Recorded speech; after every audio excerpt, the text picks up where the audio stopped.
Assalamualaikum warahmatullahi wabarakatuh. Alhamdulillahilladzi hadana lihada wa ma kunna linahtadiya laula an hadanallah. Asyhadu an la ilaha illallah wa asyhadu anna Muhammadan abduhu wa rasuluh alladzi la nabiyya ba'da amma ba'du. Ikhwatu iman, dimanapun Anda berada, seandainya memiliki 100 nyawa. Ibnu Katsir dan yang lainnya meriwayatkan bahwasanya Umar bin Khattab radhiyallahu anhu mengutus pasukan untuk berperang melawan Romawi. Ikut serta dalam pasukan ini seorang sahabat muda bernama Abdullah bin Khuzafah. Perang pun berkecamuk hebat. Kehebatannya menyisakan decak kagum panglima Romawi atas keteguhan kaum muslimin dan keberanian mereka menghadapi musuh. Raja Romawi memerintahkan agar pasukan muslimin yang mereka tawan dihadapkan kepada mereka. Didatangkanlah di hadapannya Abdullah bin Khuzafah. Dia diseret dengan tangan yang dirantai dan kaki yang diikat. Setelah berbincang-bincang dengannya, raja kagum atas kecerdasannya. Dia berkata kepada Abdullah, "Masuklah ke agama Nasrani, kau akan kubebaskan." Abdullah menolaknya dan raja pun menawarinya lagi, "Masuklah ke agama Nasrani, kau akan kuberi setengah dari kekuasaanku."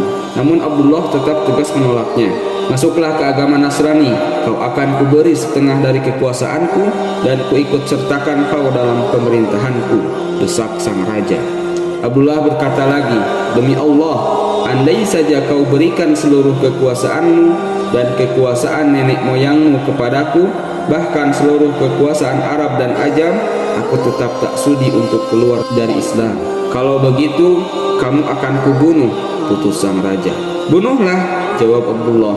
Raja memerintahkan pasukannya agar menyalib Abdullah bin Khuzafah, lalu menyuruh pasukan pemanah untuk melepaskan anak panah ke tubuh Abdullah hanya untuk menakuti. Saat anak panah meluncur ke sekitar tubuhnya, raja tetap menawarinya masuk agama Nasrani. Dan seperti sebelumnya, Abdullah menolak tegas. Dia lebih memilih kematian. Melihat ketegaran Abdullah, raja memerintahkan agar dia dikembalikan ke penjara. Kali ini dia tidak diberi makan dan minum sampai ketika Abdullah hampir mati karena haus dan lapar. Mereka memberinya arak dan daging babi. Melihat kedua hidangan itu, Abdullah berpikiran, "Demi Allah, aku tahu arak dan daging babi ini sebenarnya halal bagiku karena dalam keadaan darurat. Namun aku tidak ingin orang-orang kafir itu bersorak gembira karenanya." Maka hidangan ini tidak disentuhnya. Hal itu dilaporkan kepada sang raja. Kemudian dia menyuruh agar dihadirkan seorang wanita seksi di hadapan Abdullah. Masuklah wanita itu ke sel Abdullah. Dia beraksi di muka Abdullah, meliuk-liukan tubuh untuk menggodanya. Namun sedikit pun Abdullah tidak menoleh kepadanya. Menyadari sikap Abdullah seperti itu, wanita tersebut keluar sel sambil menggerutu. Dia berkata kepada raja dan pasukannya, "Kalian telah menyuruhku menggoda seorang lelaki yang aku tak tahu apakah dia seorang manusia ataukah seonggok batu. Demi Allah, dia tidak tahu apakah aku seorang perempuan ataukah lelaki." Sang raja putus asa membujuk Abdullah. Dia menyuruh pasukannya membuat tungku api dan memanaskan minyak hingga mendidih. Kemudian Abdullah bin Khuzafah diberdirikan menghadap minyak yang telah mendidih itu. Sejurus kemudian didatangkanlah seorang muslim yang juga menjadi tawanan. Dengan kondisi badan terikat, dia diceburkan ke minyak mendidih tersebut hingga jasadnya lenyap ditelan didihan minyak. Tulang belulangnya berserakan menyembul ke atas permukaan. Abdullah menyaksikan sendiri pemandangan ini. Di saat seperti itu, kembali raja menyarankan Abdullah agar murtad. Namun dia tetap menolaknya. Raja naik pitam dan segera memerintahkan agar Abdullah diceburkan ke tungku. Ketika dia digiring mendekati tungku dan merasakan panasnya api, air matanya meleleh. Abdullah menangis. Raja yang mengetahui hal tersebut bergembira, mengira Abdullah takut. "Masuklah ke agama Nasrani, kau akan kubebaskan." "Tidak," jawab Abdullah. "Lalu mengapa kamu menangis?" tanya raja. "Aku menangis karena hanya memiliki 1 nyawa, sehingga aku langsung mati ketika diceburkan ke tungku ini.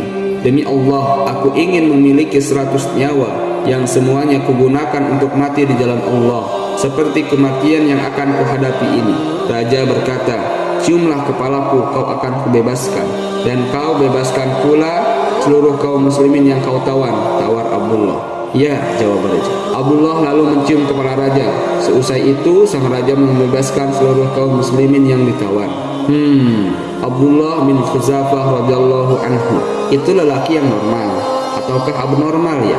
Masa dia tidak tergiur oleh kemolekan seorang wanita cantik?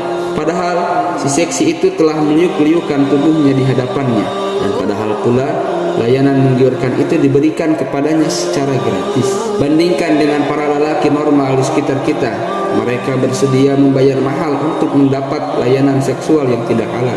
Andai diberi secara cuma-cuma, tentulah mereka akan segera menerkam si seksi dan mengumbar nafsu birahi. Tak ada kucing yang menolak bila disodori ikan asin. Mungkin begitulah dalih mereka untuk menutup-nutupi kebusukan jiwa mereka. Namun Abdullah bukanlah kucing yang tak berakal. Seperti Ibrahim pada kisah terdahulu, tampaknya Abdullah sadar betul bahwa kemalikan tubuh wanita seksi di dunia tidak ada apa-apanya bila dibandingkan dengan bidadari di surga. Rasulullah SAW bersabda, satu perjalanan keluar di jalan Allah atau satu perjalanan kembali dari jihad di jalan Allah lebih baik daripada dunia dan seisinya. Sungguh satu busur anak panah salah seorang dari kalian atau sebelah kakinya berpijak di dalam surga lebih baik daripada dunia dan seisinya.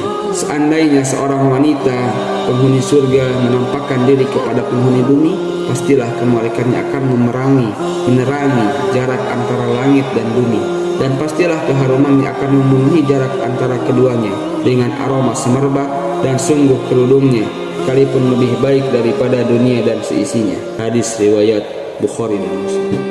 Belum lagi bila kita perhitungkan frekuensi dan namanya kenikmatan seksual yang dirasakan. Rasulullah SAW bersabda, di dalam surga setiap mukmin diberi sekian kekuatan dalam bersetubuh.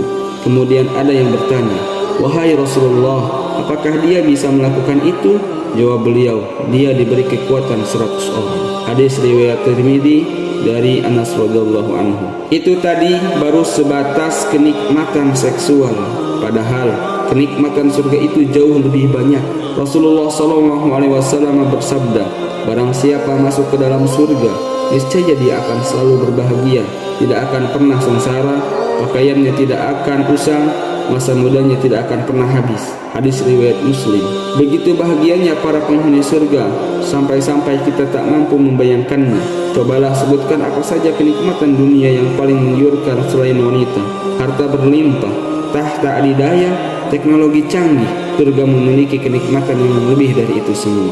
Allah Subhanahu wa taala berfirman dalam sebuah hadis qudsi, aku telah menyediakan bagi hamba-hambaku yang soleh segala kenikmatan yang belum pernah terlihat oleh mata, segala kenikmatan yang belum pernah terdengar oleh telinga, dan segala kenikmatan yang belum pernah terbetik di dalam hati manusia. Hadis riwayat Muslim dari Abu Hurairah. Abdullah lebih memilih kemolekan bidadari surga daripada wanita seksi yang meliuk-liukan tubuhnya di hadapannya.